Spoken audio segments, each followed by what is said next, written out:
जिसके लिए मैं मरने आया हूँ अपना संकल्प पूरा कर सकूं वो मुझे वरदान दीजिए। भगवान वरदान प्राप्त करते हैं और जब वरदान प्राप्त करते हैं भगवान आगे चलते हैं वहां से कृपा भगवान आगे बढ़ती है। श्री राम जय राम जय जय राम श्री राम जय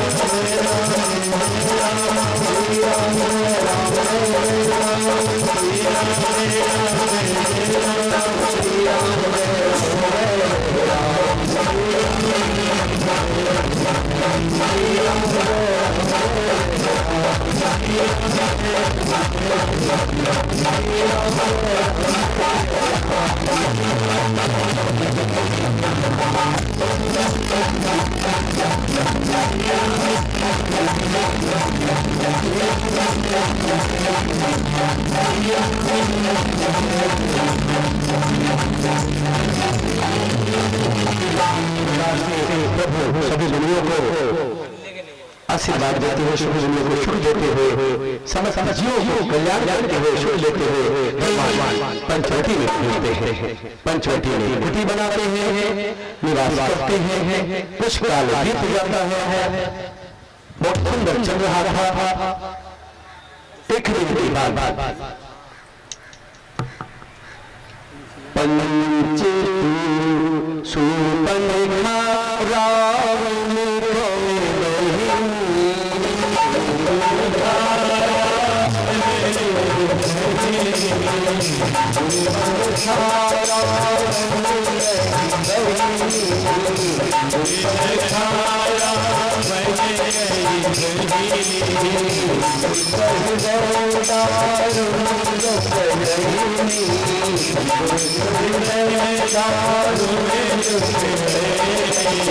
पंचवटी तो गई एक बारा पंचवटी तो गई एक बारा एक निकल है जुगल कुमारा एक निकल है जुगल कुमारा निकल है जुगल कुमारा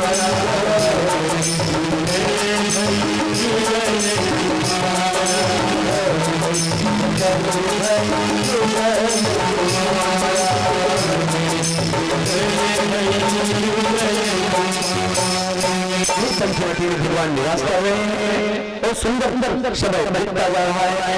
एक दिन रावण की बहन सुपर्णखा उसी वन में विचरण कर रही थी। पंचवटी में विचरण करते उसकी नजर पंचवटी में उस आश्रम जहाँ भगवान कुटिया बनाया आश्रम से पास गई।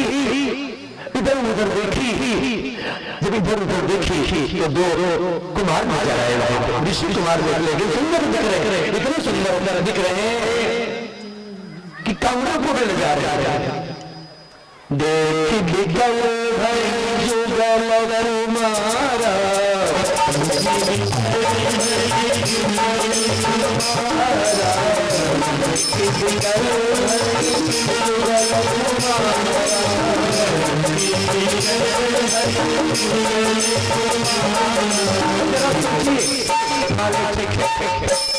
वो पापी है दुष्टा है चंचला है उल्टा है मान लो लेकिन अगर विगल हो रहा है विवाह एक से के दो से मन में तो दोनों में से एक को पसंद करना चाहिए था सोचना चाहिए दोनों में से एक को पसंद आए लेकिन दोनों को जो पसंद करें कैसा उसका विचार कैसा रहा होगा कितना दुष्ट विचार रहा होगा। देखिए विकल भाई जुगल कुमारा दोनों को देख के विकल हो गए दोनों सुंदर दोनों कैसे हो सकते कम ज्यादा होगा कि नहीं होगा जहां दो लोग हो, कुछ तो फर्क होगा कि नहीं फर्क, लेकिन इसलिए समझ में नहीं आता। दोनों को देखे गई समुद्र गई, रुचि रूप ग्रहण किया, सुंदर रूप बना लिया। जरा सोचिए, वो रावण की बहन विकराल है, भयंकर है, उसका पति नहीं है, वो विधवा है, और उसके बाद वह रुचि सुंदर मूर्ति का रूप धारण करेगा और सुंदर रूप बना करके पंचवटी में कुटिया के आगे तो गई। जाते ही लक्ष्मण के पास लक्ष्मण को देख के कहती है तुम बड़े सुंदर लग रहे हो, और बड़े नहीं थोड़े सुंदर लग रहे, बड़े थोड़े सुंदर लग रहे। मेरे मन में आज लगा कि पहली बार कुछ मेरे मन का पसंद मिला है मुझे। ऐसे तो बड़े सुंदर नहीं हो, थोड़े मुझे पसंद आ रहे हैं। पहली बार होता तुम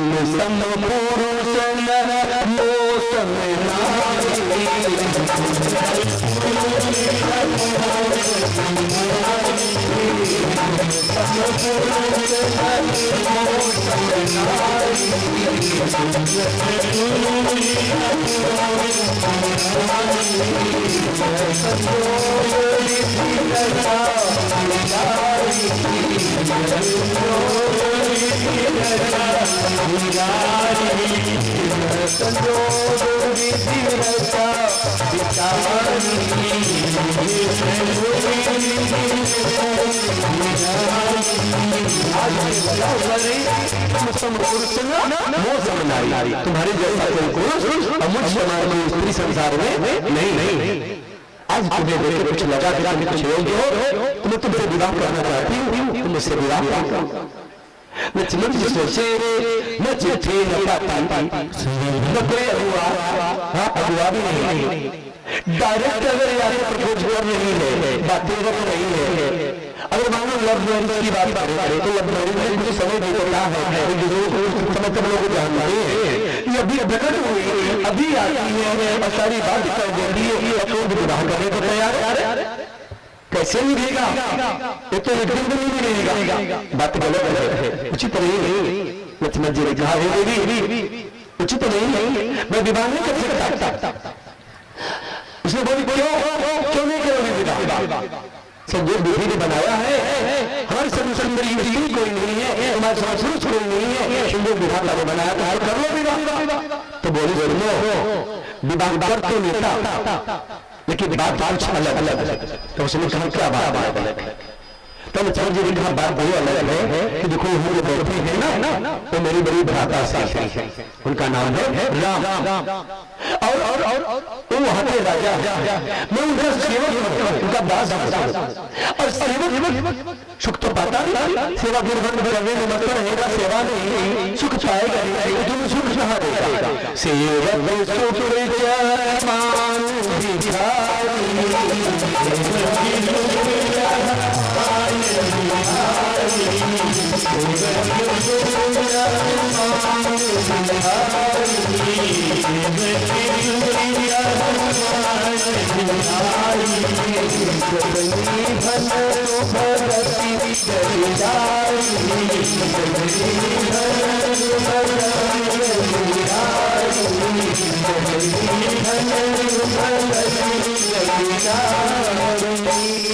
लक्ष्मण जी कहने लगे सुनो, सेवक सुख चाहे, भिखारी सम्मान चाहे, नशेबाज धन संपत्ति चाहे, संभव नहीं। और जो अनिति से चलता हो, जो नियम धर्म का पालन नहीं करता हो, धर्म के पथ पे नहीं चलता हो, वो अपनी गति को प्राप्त करना चाहे, अपना उद्धार करना चाहे, कैसे संभव हो सकता है? देवी उनका दास, उनका सेवक हो, हमसे विवाह आपको सुख नहीं प्राप्त होगा, आप इतने सुंदर है, तो मेरा कहना यही है जाकर मेरे भैया से विवाह गई। लक्ष्मण जी की बात सुनकर चली, राम जी के पास गई। राम जी ने कहा हाँ हे देवी मैं विवाह नहीं कर सकता। उसने पूछा क्यों? तो राम जी ने कहा हाँ मेरा विवाह पहले ही हो चुका है, मेरे साथ मेरी सुकुमारी, मेरी पत्नी सीता है, मेरा विवाह हो चुका है। फिर लक्ष्मण लक्ष्मण के पास गई। लक्ष्मण बोले नहीं, मेरे पास तुम्हारा भला नहीं होने वाला, जाओ उन्हीं के पास। फिर राम जी के पास गई। राम जी ने कहा सुनती क्यों नहीं हो? अहै कुंवर मोर लघु भ्राता, अहै कुंवर मोर लघु भ्राता। राम जी ने कहा मेरा भाई कुंवारा, मेरा छोटा भाई कुंवारा। अच्छा बताओ क्या भगवान राम झूठ बोल रहे हैं? भगवान राम झूठ बोलेंगे क्या? भगवान कभी झूठ बोलते? तब भगवान लक्ष्मण जी का विवाह हुआ था कि नहीं हुआ था? तब राम जी क्यों कह रहे हैं मोर लघु भ्राता? क्यों कह रहे हैं? इसका मतलब झूठ बोल रहे? नहीं, भगवान नहीं। सुपनिखा रामो जय बहिनी दुष्ट हृदय दारुण जैसे अहिनी। अहिनी मतलब अहि माने शर, अहिनी माने शर्फी, नागिन। कैसी थी? इसे नागन है कि नहीं? अहिनी अर्थात नागन के जैसे। और इधर अभय अहिनी क्या रही है अपने आप शर्फिनी वाली को बता रहे। तो अहै कुंवर मोर लघु भ्राता, अहै माने अहि माने शाप। वही तो लक्ष्मण जी भी है। लक्ष्मण जी शेषा होता है, शेषा होता है, साप तो है। साप और साप का तो संबंध बनेगा, किसका बनेगा? संयोग उसी को तो बनेगा। अब यही बात समझा रहे भगवान कि तू अहिनी वाली बात करती है, अहिनी है, शर्फी है, मेरा भाई भी सर्फ है, क्या उसकी सीजन से भी गई लक्ष्मण जी के पास। लक्ष्मण जी ने कहा यदि हमारे पास कल्याण होने वाला तुम यहाँ से चली जाओ। राम जी को ऐसा पूरा बात करके उसके मन में आता है कि बात है दोनों के बीच में एक ही समस्या है, उसकी पत्नी। मैं ऐसा करती हूँ जो बीच में नारी है उसी को खा जाती हूँ, दोनों को विवाह करेगा तो उसकी नारी नहीं रहेगी, कौन करेगा? थोड़ा उसको सेवा करेगा, विवाह करेगा। और जैसे जी सीता जी की तरफ भगवान राम ने इशारा किया लक्ष्मण को, अपने धनुष बाण से तुरंत उसके नाग काट।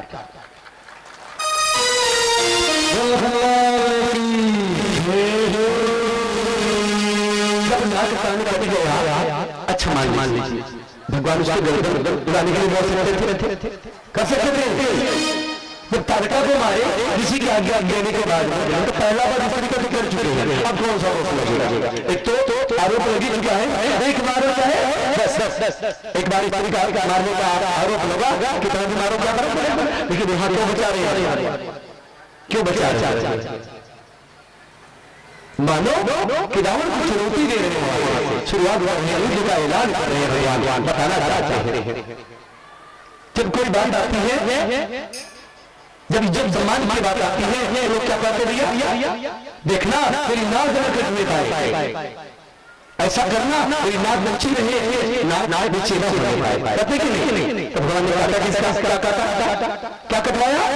नाक अर्थात उसकी मर्यादा को भंग कर दिया। अच्छा नाक काटे, कान भी काट, दोनों कट गया, विकराल हो गई। अच्छा जिसका नाक कान काटे कैसा रूप लगेगा? कितनी भयंकर दिखेगी, कितना भय पैदा करने वाली रही। अब वहां से नाक कान कट गया, वहां से भागी जाती हुई कहा खर और दूसरे के पास विलाप करते हुए जाती है, उनको बताती है आप लोगों की रखते मेरी अभ्यासा। उन्होंने पूछा किसने किया, कौन है हो, कहां से आए और किस लिए आए? तो सारी बात बताने की बात कहती है, शिव के समान दिख रहे हैं, लगते तो राजकुमार जैसे हैं, लेकिन भेष का तपस्या होगा है। वो बने में आए, उनके साथ शुक्रवारी है, उनकी पत्नी भी। तो भाई ने पूछा आप किस लिए गए? बोला ऐसे गई थी, मेरे मन में आया, भाई आया और मेरे नाक कान काट लिए। तो कुछ समझाया बुझाया नहीं, अब बाल के में डायरेक्ट खड़ा हो गया, चल बाल मैं तेरे साथ चलता हूँ, अभी उसी को मैं मिटा देता हूँ लोगों। हम लोग होते रहते हैं तुम्हारी ये दशा। उसे पूछना चाहिए था बहन तूने कौन सा कुछ चालू किया? पहला नंबर ऐसे समुद्र अकेले घूमने की क्या आवश्यकता थी? एक अकेले बने घूमे पुरुषों के पीछे में जाए उचित है क्या? उसे समझाना चाहिए था, लेकिन नहीं समझाया तो तुरंत चल देता है बहन का मदद करने के लिए। और जब चलता है तो कैसे चलता है भाई? जब कहीं यात्रा करते हो, किसी काम में निकलते हो तो शुभ सपन अपशकुन का विचार करना होता है। आगे देखेंगे कि कोई अशुभ हो जाए, बिल्ली काट गई, तमाम बातें सोचते हैं काटे, कुछ गलत ना हो जाए, सब उसको विचार करके चलते हैं। लेकिन ये लोग सब विचार नहीं करते, जिसके ऊपर काल मंदिर आता है ना, समझ में उनका तो काल मंदिर आ रहा था। अशुभ शुभ दिलाता ही पहला नंबर अशुभ रूप होता उसका भयंकर व्यक्ति राक्षसी थी, दूसरा विधवा है, और तीसरा नाद भी करता है। और उसको सबसे पहले आगे कर लेते हैं, सबसे पहले आगे कर लेते हैं वो लोग, फिर आगे चलते हैं। और जब पहुंचे लड़ने के लिए तो भेजा गया खड़े और अपने बुजुर्गों को भेजा, जाओ उन लोगों से कह दो लड़ने के लिए तैयार हो जाए, हम आए हैं लड़ने के लिए। जब गए तो भगवान राम ने कहा अगर उनके पास लड़ने के लिए आए हैं तो दिल लड़े। उन लोग आकर के खबर देते हैं, बताते हैं को बड़ी सुंदर दिख रहे, बड़ी सुंदर दिख रहे, लड़ने की ऊपरी खर दूसरे भी देखते हैं इतना सुंदर स्वरूप अभी तक तो मैंने देखे जीते मैंने बहुत देखा, बहुत जीता, बहुत लोगों को मारा, लेकिन इतना सुंदर नहीं जोड़ी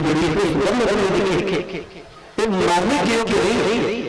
लेकिन हमारे हमारे साथ गलत क्या हुआ, मेरे भाई बहनों ने प्रूव किया है, मारा तो नहीं, तो इनके साथ बेटी काम करते हैं, बदला लेते हैं, तो अपनी स्त्री समर्पित कर दे, छोड़ दे, हमारे साथ छोड़ दे और चले जाओ, नहीं करेंगे, उनको छोड़ देंगे। अब एक खबर पर जताते हैं वो लोग कहते हैं जाओ कह दो कि जैसे मेरी बहन को प्रूव किए वैसे अपने भाई को खर्च समर्पित कर दे, और लोग नहीं करना चाहते, तुम्हें मानना नहीं चाहते। उन लोग जाके कहे भगवान ने कहा कि अगर बल नहीं है उन लोगों के पास जाओ बोल दो तो घर लौट के चले जाए, क्योंकि हम क्षत्रिय हैं और पीठ दिखा के नहीं भागते, हम तो लड़ने वाले हैं, रघुवंशी है। यह बात जब उनके पास गई तो लोग आते हैं बारी बारी से, दोनों भाई युद्ध करते हैं, युद्ध में लड़ाई जम के होती है। उसी बीच लक्ष्मण को राम कहते हैं लक्ष्मण सीता जी को वहां से दूर लेके जाओ, बिल्कुल में रखो, क्योंकि निशाचर है, राक्षस है, कुछ भी उस बात कर सकते हैं, हम अकेले ही लड़ेंगे यहाँ पे, हमारी आवश्यकता नहीं। भगवान राघव युद्ध भूमि में आते हैं और इन दोनों से युद्ध होता, बहुत युद्ध होता। अब वो मायावी राक्षस आकाश मार्ग से भी युद्ध कर रहे हैं, जमीन से भी युद्ध कर रहे हैं, बसों से बहुत से युद्ध कर रहे, बड़ी माया। और एक नहीं हजारों बनते जा रहे, भगवान समझे ये तो माया कर रहे। तब भगवान समझ में आ गया कि अत्रि मुनि के आश्रम में गया था, अत्रि मुनि ने मुझे शिक्षा दिया था और कहा था हे राम एक मैं अस्त्र देता हूँ, इस अस्त्र के बल पे आप भी कभी माया दिखा पाओगे और माया भी प्राप्त कर पाओगे, आपके जीवन में युद्ध में आपको उसकी आवश्यकता पड़ेगी। सो राम इस अस्त्र को धारण करो। आज वह वक्त आ गया है, माया के साथ माया करना पड़ेगा। भगवान राम ने उस समय में उस बार प्रयोग किया, और बड़े बार प्रयोग करने के बाद में चारों तरफ राम ही राम दिखने लगे, जितने योद्धा जितने निशाचर उतने ही राम लड़ाई चालू हुई, एक दूसरे को राम समझ के एक राक्षस दूसरे राक्षस को मार देंगे, ऐसे ही धीरे धीरे सारे राक्षस समाप्त हो गए और खरगोश भी मारे गए। उसी राजवंश सरकार भगवान बंद कर देते हैं, बंद करके अब आगे खबर जब उन लोगों का बंद हो गया, खरगोश का जब बंद हो गया, जो रावण की बहन है और रावण के पास संदेशा लेके जाती है, ये दुखड़ा रोने जाती है कि भैया रावण तुम्हारे रहते के तुम्हारी बहन बड़ी उचित नहीं है, क्या तुम्हें अच्छा लगता है? रावण ने पूछा बहन बड़ा हुआ और क्यों हुआ, सारा वृतांत पूछा। रावण समझाता है आखिर गई जो थी, रावण समझाता है नीतिगत बातें करता है, लेकिन कहाँ मानने वाली और इस सुपर्णखा के मन में एक विचार भी है रावण से बदला लेने का, क्योंकि रावण ने उसके पति को मारा था, रावण ने ही सुपर्णखा के पति को मारा था, तो उसके मन में बदला निकलता है कि कैसे नष्ट करूं, उसका परिवार नष्ट करूं, वो भी बदला लेने के लिए रावण जाती है। शुरुआत वहीं से होता है। रावण बुझाता है ठीक है बहन शांति हो, मैं देखता हूँ कैसे क्या किया जाए उन लोगों के साथ। रावण वहां से जाता है मामा मारी जाने से पहले वो पूछता है सुपर्णखा से, हे बहन मेरे पास आने से पहले क्या तो खरदूषण के पास नहीं गई? खरदूषण बलवंता हमारी समर्थन नहीं, हमारी समाधि बलवान है, रावण की जैसे बल के जोड़े तो कह देती है अरे भैया वही तो थी वो पल भर में उन्होंने मार गिराया, तब रावण को वहां पे झटका लगता है। खरदूषण मोहि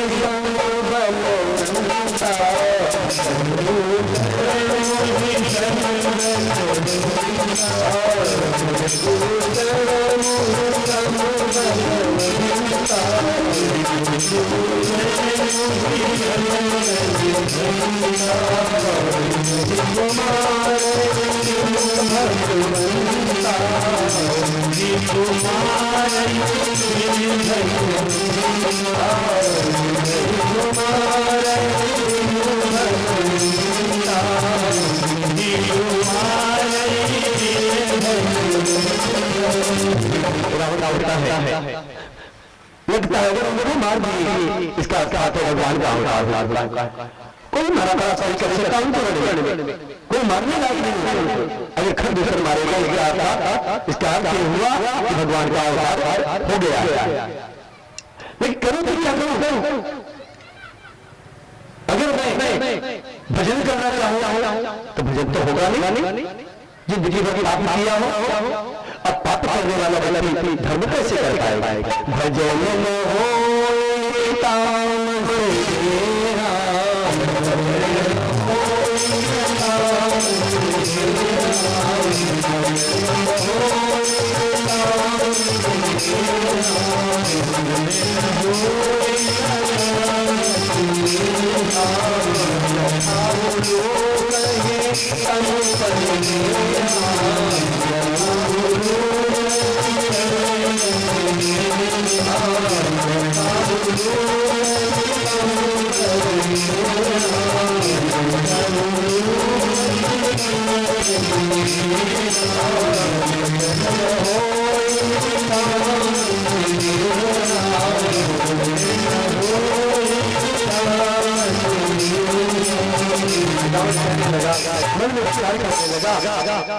इस तामसी शरीर से तामसी मति से भजन तो नहीं हो पाएगी, तो क्या करें?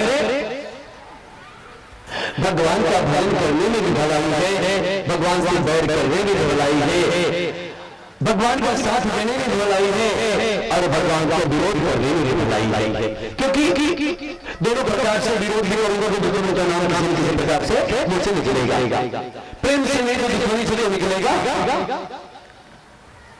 निकलता है। कभी कभी समझदार इससे हो तो दूसरा शत्रु किसी न किसी विचार में जिंदगी बार ना उसका ले ही लेता है। तब रावण सोचने लगा ऐसे तो भगवान का नाम ले नहीं पाऊंगा, अगर शत्रुता करूंगा तो शत्रु को याद करके जरूर दो चार बार नाम भगवान का लूंगा और उससे भी मेरा कल्याण हो जाएगा। वह विचार करता है और अगला रणनीति बनाने के लिए मामा मारीच के पास जाता है, इधर वो मामा मारीच के पास जाता है और उसी बीच भगवान रामचंद्र जी महाराज लक्ष्मण जी कहते हैं तुम जाओ कुछ कंदमूल फल लेके आओ, और उधर लक्ष्मण चंद्र फल लेने के लिए जाते हैं। भगवान यहाँ लीला पुरुषोत्तम लीला लीला तैयारी करते हैं। सीता जी को पास बुलाकर सीता जी से कहते हैं सीते अब मैं जिसके लिए आया हूँ वो करने का समय आ चुका है, तो मेरा साथ दो। सुनो प्रिया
मेरा साथ हो। अब जिसके लिए मैं आया है वो लीला करने के लिए वह समय आ गया है। देवी देवी सीता ने पूछा को क्या करना है, तो बोले आप पावर में अर्थात अग्नि में निवास करो और जैसा आपका स्वरूप है वही स्वरूप प्रतिबिंब में हाथ छोड़ के आप जाओ। माता जानकी सीता मैया अपना स्वरूप छाया छोड़ कर अग्नि में समा जाती है। असली स्वरूप अग्नि में समाई मान लेती है और अपना जो छाया स्वरूप रहता है वो माया का स्वरूप वहां पे प्रकट करती है। उधर लक्ष्मण गए गंग में भगवान लेकर के आओ जो लीलाएं में हुई है को पता कितना लोग बोलते ना मैं तो भगवान को जानता हूं। जो हर वक्त भगवान के साथ है समझो एक सेकंड में नहीं दूर है, वो भी भगवान की लीला को भगवान को नहीं जानता आम इंसान की क्या बात। लेकिन लोग बोलते हैं मैं तो जानता हूं, वो तो जानता हूं भगवान को जानता धा करे मूर्खता, भगवान को कोई नहीं जानता। मान सकते हो जानना बड़ा मुश्किल है।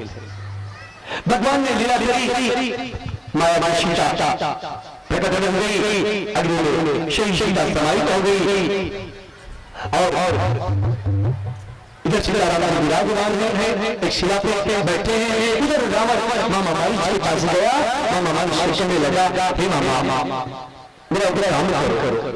मारीच ने कहा तो क्या करना, मारीच ने कहा क्या करना है, तो रावण ने कहा वन में दो तपस्वी आए हैं राम और लक्ष्मण, उनके साथ साथ उनकी भार्या सीता है।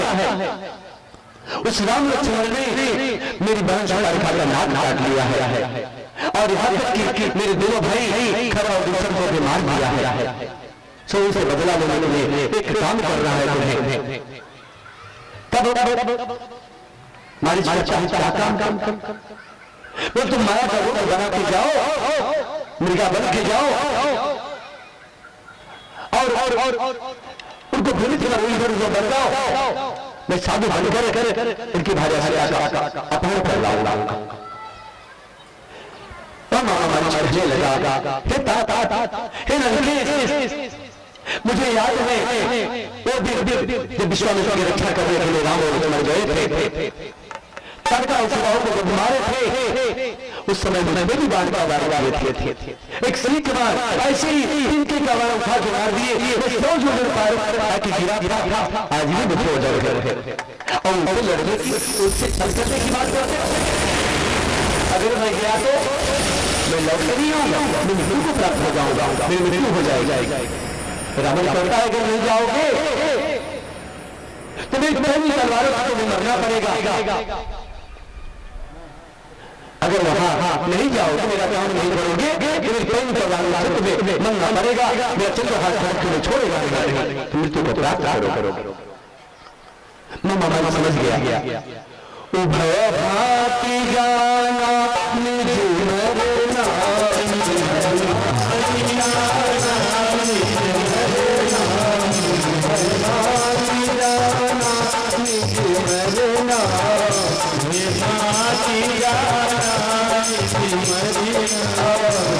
ताकि रघुनाथ रघुनायक करना, कबूता रघुनायक करना। तो जान लिया कि दोनों प्रकार से मृत्यु होने वाली है। अगर इसका काम नहीं करूंगा तो अपने तलवार अन्याय रावण को मार देगा, और उधर गया तो उधर राम की मुझे मार देंगे। लेकिन ऐसे दुष्ट के हाथों से मरने से अच्छा है कि वो प्रभु के हाथों से मारो। या सोच माया का रूप बनाता है, माया का रूप कर पंचवटी जहाँ पे राम और सीता विराजमान है वहां पहुंचता है। सोने का मृगा बन के होता है, सोने के चंद्र से दिख रहा है। और उधर जैसे इस मृगा को सीता जी ने देखा, सीता जी ने कहा हे प्रभु बड़ा सुंदर मृग दिखाई पड़ रहा है, सोने के चंद्र से सोने के समान दिख रहा है, बड़ा सुंदर। हे प्रभु अगर इसका वध करके लाते तो उसकी मृग छाला बड़ी अच्छी होती। सरद संधि प्रभु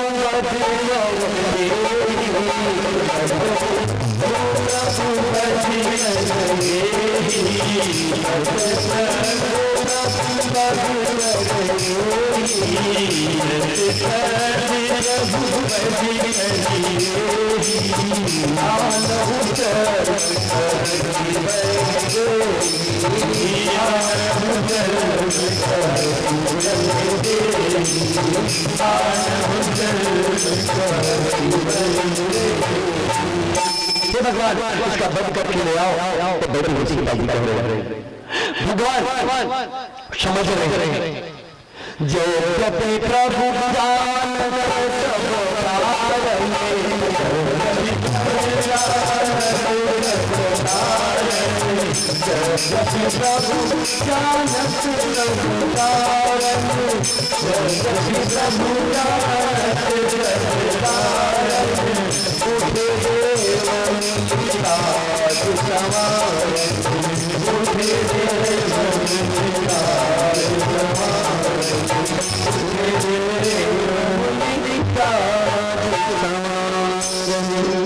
भगवान सभी का क्या है सच्चाई, भगवान सब कुछ जान रहे हैं। लेकिन आज देवताओं का कार्य करने के लिए जो वचन दिए भगवान उसको पूरा करने के लिए मुनि संत महात्माओं साधु जनों की जो वचन दिए हैं उसको पूरा करने के लिए आज भगवान सारे साधु होते हैं, कंधे पर रख लेते हैं और कहते हैं हे सीता तुम यही रहो और सीता जी की रखवाली करना, मैं जा रहा हूँ इसका नहीं लौटूं तब तक बड़े ध्यान से रखना, रखवाली करना, चूक मत करना। लक्ष्मण जी ने कहा भैया अब बेटी चले जाइए। तब भगवान राम ने कहा लक्ष्मण जानते नहीं घरे घर में बहुत भोर साजन रूप में मायावी राक्षस ढूंढते कब आ जाए क्या कर बैठे कुछ भरोसा नहीं इस प्रजग रहना। लक्ष्मण जी ने कहा ठीक है भैया, लेकिन कहने पर भी भगवान नहीं मानते और लक्ष्मण जी जाते सुनो लक्ष्मण कैसे रखवाली करना। सीता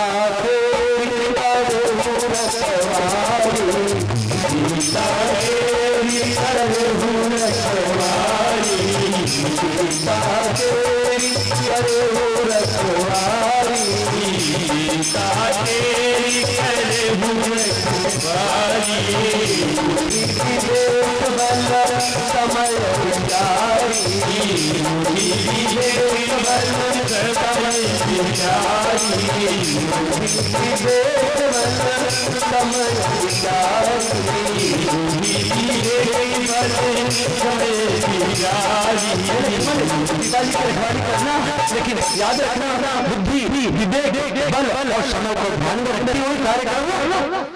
कहीं बुद्धि बिगड़ने न पाए और कहीं ज्यादा ताकतवर हो, शत्रु ज्यादा ताकतवर हो तो बल का इस्तेमाल करना, बुद्धि का प्रयोग करना, बुद्धि विवेक बल और समय का भी विचार करना। हमारा समय कैसा चल रहा है उस समय को ध्यान रखते हुए ध्यान में रखते हुए कार्य करना, मनमानी मत करना और सबसे ज्यादा लगे रहना कि विवेक से काम लेना कहीं विवेक में खो जाए किसी जगह, अगर विवेक खोया तो सब कुछ नष्ट हो जाएगा। इतना समझा के राघव कुछ मृगा का पीछा करने जाते हैं, पीछा करते हैं प्रभु, और काफी दूर तक कभी वो प्रकट हो जाता है, कभी गायब हो जाता है, कभी सामने प्रकट होता है, कभी दूर निकल जाता है, और चल करके बहुत दूर ले गया। भगवान को बहुत दूर कभी कभी गायब हो जाता है, बुद्धि में समा जा रहा है, कुछ दिल समाया कर रहा है, बहुत दूर ले गया प्रभु को। तब तक भगवान ने तब तक राम रघुवीर सवारा,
चल करके भगवान को दिल लेके गया। तब तक भगवान खींच करके एक बार छोड़ते हैं, कान खींच करके और वो बार जाके उसके हृदय को दे देता है, और धराशायी होता रहता है। अब उसके शरीर से टूटने का समय आता है, तब तक वो जीवन मुक्त हो जाता। उसके पहले सबसे पहले घोर चित्कार का बड़े जोर से आवाज किया, आवाज ऐसी आवाज कर रहा है कि जैसे राम जी की आवाज, राम जी बोल रहे हैं, राम जी के स्वर में आवाज और अधिकार किया। तो पहले सबसे पहले लक्ष्मण जी का नाम, हाय लक्ष्मण, हाय लक्ष्मण, हाय लक्ष्मण, ऐसा करके आवाज और लास्ट में जब उसके सांसों में की बारी आई तो मन ही मन में भगवान राम का स्मरण किया। उसे दोनों कार्य करना था, रावण के भी आज बनाने के कार्य करने थे और ढूंढ नहीं, इसलिए रावण के कार्य के लिए उसने भगवान राम के स्वर में हाय लक्ष्मण, हाय लक्ष्मण, हाय लक्ष्मण पुकारा। इधर अपना उद्धार करने के लिए मन भगवान को राम का नाम दिया। प्रभु जब पहुंचे कि मैंने तो मृगा का समाधान किया, मृगा का वध हो गया, अब मैं ले लो।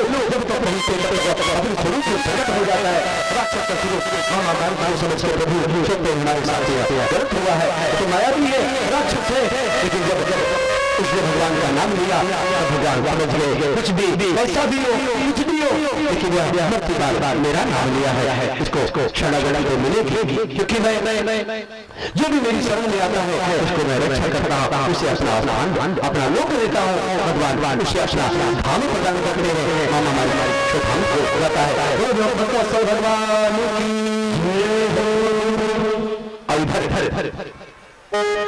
लक्ष्मण जी का नाम जब सुनती है माता सीता, हाय लक्ष्मण, हाय लक्ष्मण की आवाज सुनती है, लक्ष्मण जी से कहने लगती है, हे लक्ष्मण, हे लक्ष्मण, तुम जाओ अपने भ्राता के पास, तुम्हारे भैया बड़े संकट में रहे हैं, तो बुला रहे हैं, जाओ उनकी मदद करो। लक्ष्मण जी ने कहा, हे माता, उन्हें कोई संकट नहीं कर सकता, वो जगतपति है, उन्हें कोई संकट नहीं कर सकता। भृकुटी विनाश भृकुटी विनाश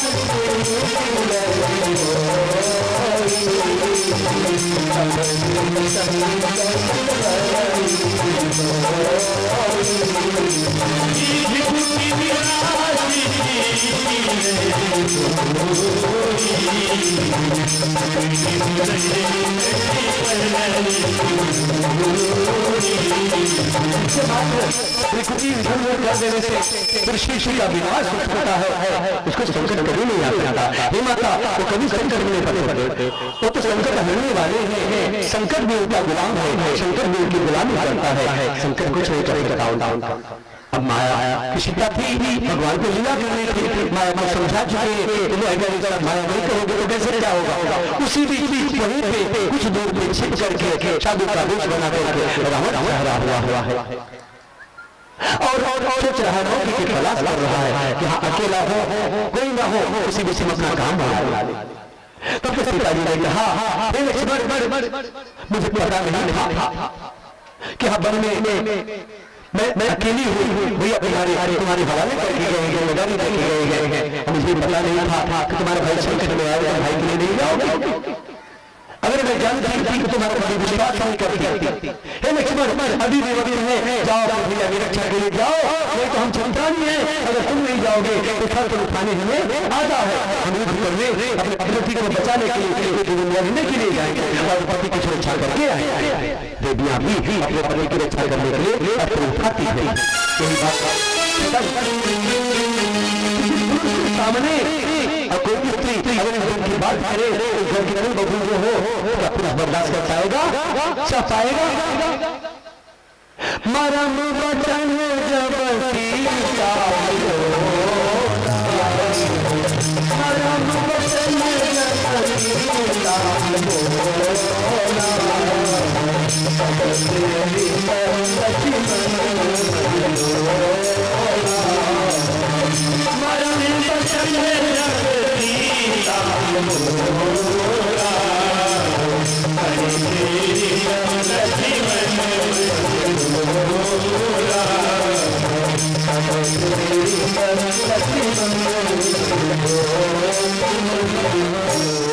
जब मरम वचन सीता ने कहा कि तुम नहीं जाओगे तो अपने पति की रक्षा के लिए हम उठाएंगे, हम जाएंगे अपने पति को बचाने के लिए।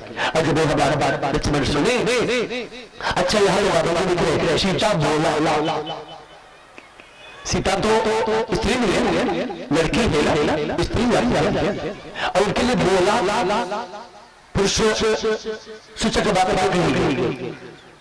जब देवियां भी पुरुषार्थ करने लगी है कि पुरुषों वाला काम आप करोगे तो आपको पुरुष जैसा सम्मान मिलना चाहिए, होता है। इसी बात का समय वहां पे बात भाभी गई, सीता बोला बाबा जी उस भाव को और जब वो बोले लक्ष्मण जी में समझ में आ गया बात आगे बढ़ रही है, हमें संभालना चाहिए। और लक्ष्मण जी ने कहा कि माता ठीक है, आपके कहने से मैं जा रहा हूँ, लेकिन एक बात मैं समझा के जा रहा हूँ, उस बात का पालन कर रहा हूँ। सीता ने कहा क्या? बोले मैं अपनी बाण से एक रेखा खींच लेता हूँ, इस रेखा के बाहर मत निकलना, जब तक मैं लौट ना आऊं, मेरे भैया लौट के ना आए, तब तक इस रेखा के बाहर मत निकलना। कुटी के चारों तरफ बाण से एक रेखा खींच लेते हैं, इस रेखा का नाम लक्ष्मण रेखा है, क्योंकि लक्ष्मण जी ने खींचा इसलिए वो लक्ष्मण रेखा कहा।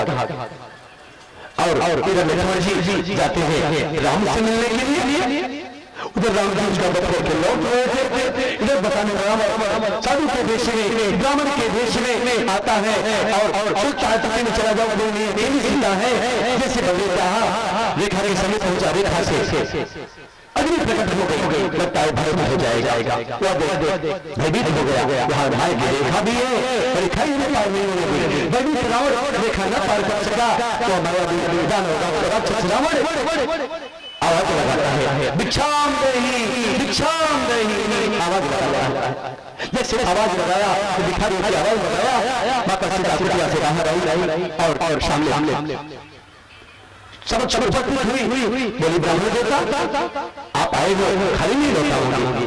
उनके पास बाटिया में जाकर था नहीं, फिर कंद मूल फल थे और कंद मूल फल में सीता जी निकलती है तो ले लो। लंकाधिपति रावण कहता है देवी अगर तुम्हें दीक्षा देनी है तो रेखा के बाहर आकर हम बंदी दीक्षा नहीं लेंगे और नहीं देना है तो चले जाएंगे, कोई जरूरत नहीं दीक्षा मत दीजिए, वगैरह देना ही है इस रेखा से बाहर दीक्षा दीजिए। माता सीता जी सोचने लगी रघुकुल की रीति है हमारे द्वारा जैसे कोई याचक नहीं जाता खाली क्या करे, देवर की बात भी माननी है और कुल की रीति का पालन भी करना है, क्या सोच क्या करे कुछ नहीं आता। तो धर्म को बड़ा समझती है, किसी को वचन देने से ज्यादा धर्म को महत्व देती है। और सीता जी बिना विचार करे और तुरंत रेखा से बाहर आ रही है। जैसे रेखा से बाहर आती है लंकाधिपति रावण अपने स्वरूप में आ जाता है, सीता जी को जबरदस्ती रथ में बैठा लेता है, कहीं भगवान को बैठा करके और वहां से लेके भागता है। इधर सीता माता विलाप कर रही रो रही है, इतना विलाप कर रही रो रही है, बर्दाश्त नहीं कर पा रही है। लंकाधिपति रावण एक दुष्ट की भांति सीता का अपहरण करके लेके जाता है। जब सीता जी का विलाप सुना गिद्धराज जटायु उसे लगा ये आवाज कहां से आ रही, कोई विलाप कर रहा है, अबला नारी आवाज है, सुनना चाहिए, समझना चाहिए कौन है। उन्हें पता चल गया और वो बीग से दौड़ गए, जटायु बीग से दौड़ गए कहा जहां से रावण रथ लेके जा रहा है, राजी को रथ पे बैठा के उतर। अब जब उसका बीग आवाज सारे बोलता है, ध्वनि हो रही थी रथ की, अब उनके पंख की ध्वनि हो रही थी जटायु की, रावण अंदाजा लगाने लगा अरे आवाज कैसी तब कहता है कि मैं नाद की खगपति हुई, या तो मैं नारे पर्वत हो सकता है या तो पक्षियों का राजा गरुड़ हो सकता है, लेकिन वो भी तो मेरे बल पराक्रम को जानता है, मेरे सामने नहीं। और तब तक देखा कि नदी की जटायु जाना जटायु तो समझ गया तो पूरा जटायु नहीं क्या कर लेगा। जटायु ने कहा मेरी पुत्री सीता को छोड़ दे, अन्यथा तुझे मैं विदीर्ण कर लूंगा, तुझे चौकों से मार के तुझे धराशायी कर दूंगा। रावण समझ रहा था, लेकिन आज द्वंद्व युद्ध होता है रावण में और जटायु अपने चोचों से मार के रावण को विदीर्ण कर देता है। ये कर देता है वक्त रावण मूर्छित हो जाता है, मूर्छित होकर रथ के नीचे गिर जाता है। उसी समय रावण पासी चला है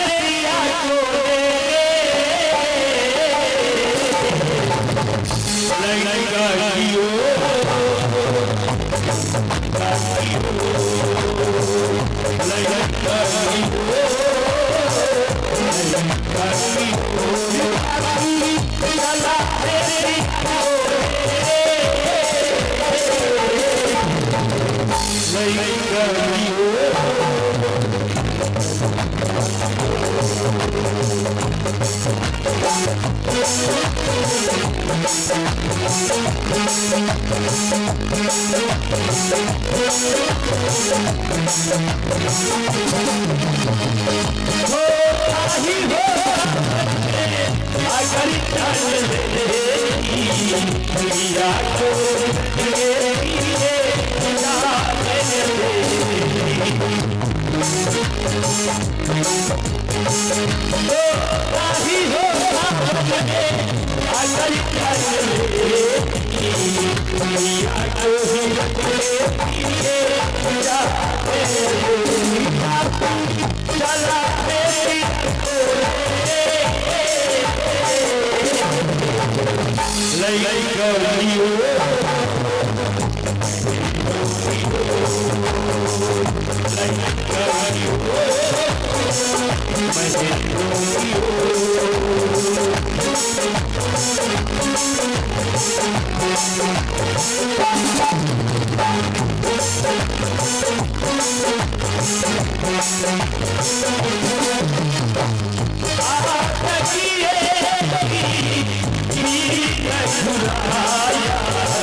हमारे इस पंडाल में हमारे समाज के